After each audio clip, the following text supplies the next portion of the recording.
If you know the London Underground at all, you'll know that there are two basic kinds of tube line. There's the subsurface lines and the deep level lines. The subsurface lines are the Hammersmith and City, the Metropolitan, the District and the Circle. The deep level lines are all the rest. So why do we have two standard types of line? Why not just one? Why, for that matter, not three or four? Well, ultimately, a Victorian did it and we're stuck with it. The two types of line originate in the 19th century, and what it really comes down to is the fact that the network wasn't really planned as a single thing. One of my hot takes about the Underground is that the Metropolitan line, the oldest Underground line, actually isn't that special. Please don't tell the London Transport Museum where I live. The really important line, the really innovative one, is the Northern Line. Let me explain. The Metropolitan line was built to connect different main line stations together. It was built underground due to a prohibition on building railways above ground in central London. Admittedly, this was a prohibition that doesn't seem to have been enforced consistently, but you know.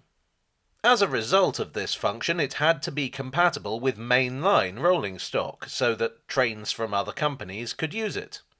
In fact, originally, the Metropolitan Railway wasn't even going to have its own trains. It borrowed them from the Great Western Railway, operating out of Paddington. They had a falling out with the Great Western for various reasons, and ended up buying their own trains, but that's another story. Anyway, that's why the Metropolitan line is the size it is. The other subsurface lines are basically spin-offs from the Metropolitan Railway. The Hammersmith and City was a branch line built as a joint venture between the Metropolitan Railway and the Great Western Railway, which incidentally they were doing while they were feuding, as my transatlantic cousins would say, go figure.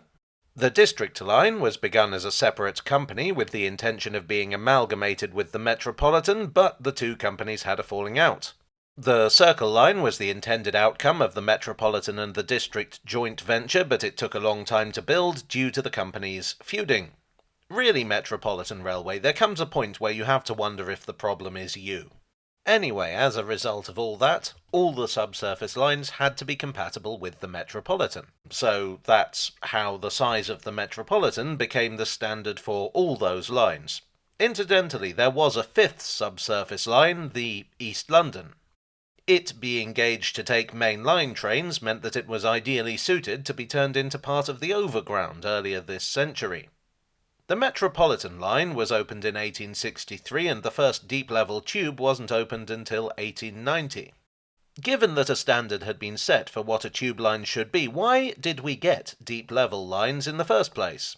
Well, it ultimately comes down to James Henry Greathead, whose statue stands outside Bank Station. Well, actually, we could go further back. The engineers Mark Brunel and Thomas Cochrane invented the tunnelling shield, which was a means of digging tunnels through unstable soil that made it possible to cut the Thames Tunnel.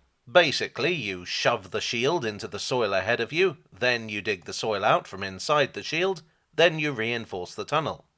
The engineer Peter Barlow refined the concept. He figured that if the shield was round, it could be driven through the soil more easily, like a pastry cutter turned on its side.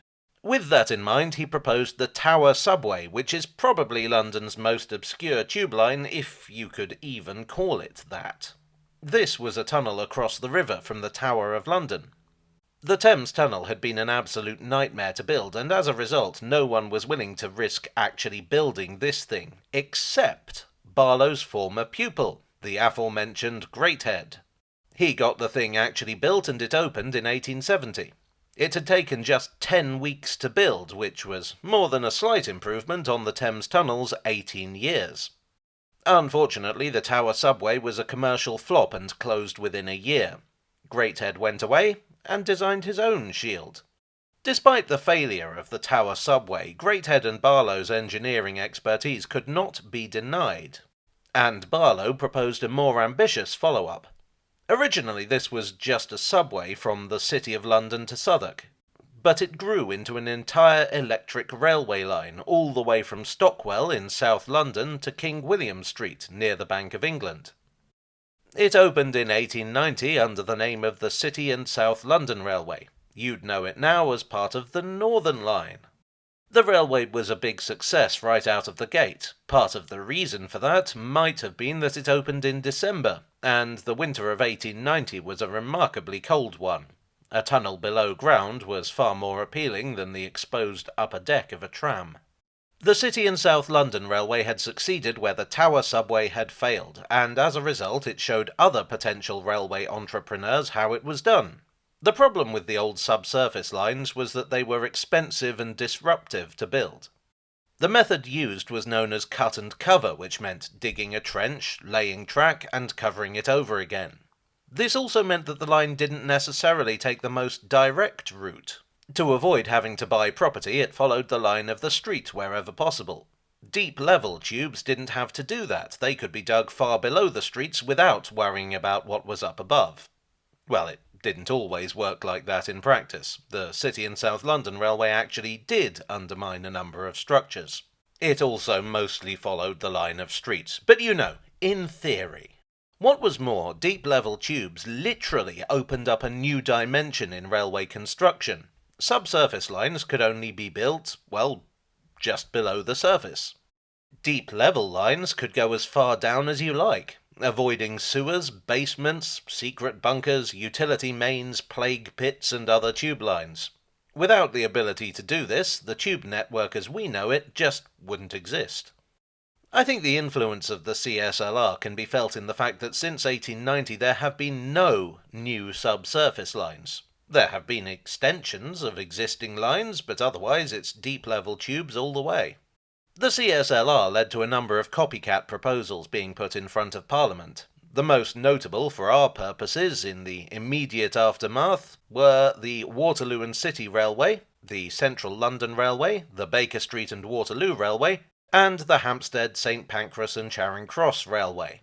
These became the Waterloo and City Line, the Central Line, the Bakerloo Line, and the other half of the Northern Line. The CSLR also proposed an extension.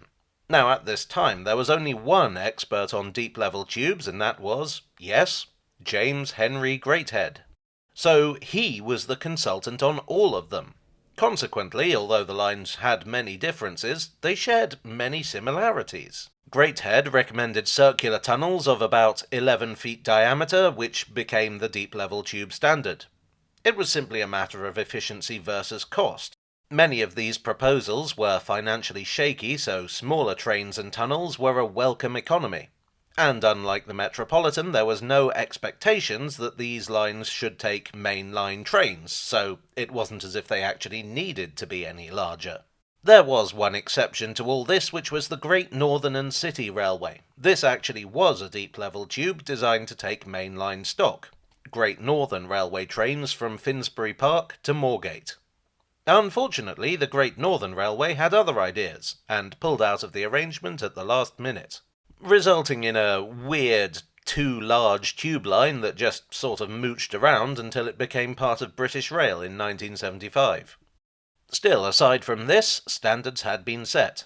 As time went on, several of the lines would be absorbed into Underground Electric Railways of London, which in turn would be taken over by London Transport. Having uniform standards meant economies of scale.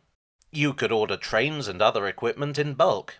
The system is far from perfect. There are places where subsurface and deep-level trains share tracks, which means that the station platforms tend to be a halfway compromise, too high for the deep trains, too low for the subsurface trains. But mostly it works. Kind of. Usually. Well, I do hope you enjoyed today's video. If you did, please do consider leaving a like and subscribing for more if you're new around here. I would like, as ever, to thank my donors on Ko-fi, on Patreon, and here on YouTube for your support. You are the reinforcement to my tunnel. And I will see you all again very soon. Cheerio.